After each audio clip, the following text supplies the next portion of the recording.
Number 5. Sonic's got a shit ton of racing games, all of them going for something different, since Sega really can't tell when shit's gonna stick or fall off the wall. The cream of the crop, though, is always gonna be the first Sonic Riders game. It's life or death in this game. The difficulty for anyone starting out on this shit is harder than a pair of fake tits from the 80s. Even with all that crash coursing you're gonna go through, it's addicting. It's less Mario Kart and more Kirby Air Ride meets SSX Tricky. If that's not a selling point, you're just a fucking square, man. Sonic Riders is the golden standard for Sonic spin-offs. I mean, for fuck's sake, you can play as knights. What's not to love? Number 4. Shadow Generations might be the first Sonic game to ever keep me entertained from start to finish with no bumps in the road. Do you know how many fucking games it took to get to this point?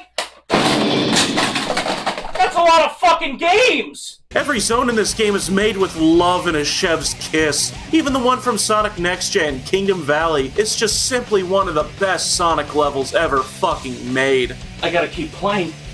It's so good. I gotta keep playing!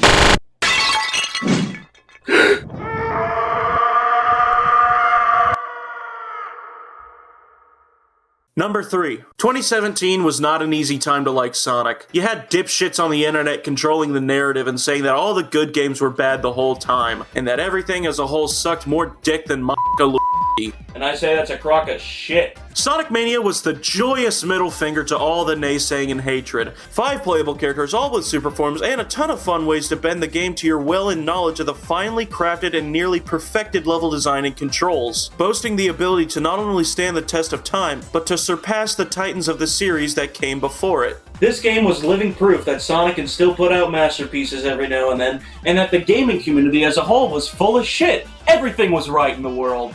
Number 2. This one is the standout amongst the late 2000s entree of excrement. You had dog shit after dog shit spewing onto your consoles, and then, like a holy light shining onto a suffering and beaten series, Sonic Unleashed laid the groundwork for the series moving forward after Sonic Next Gen's disaster. Even with its minor flaws, Sonic Unleashed is endlessly replayable and stands the test of time.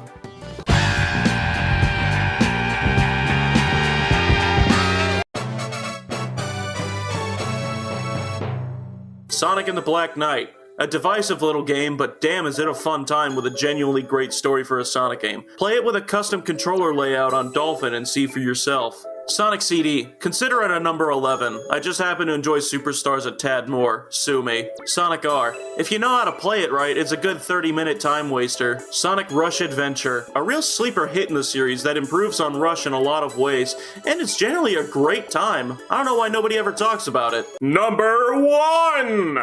Take one guess.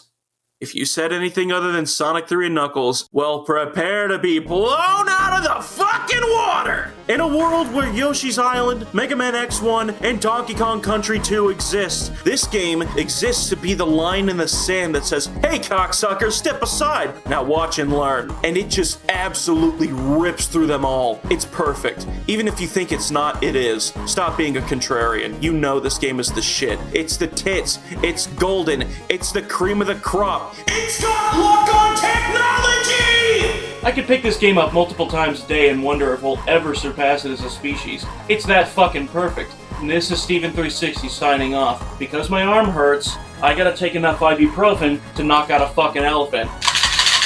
See you around.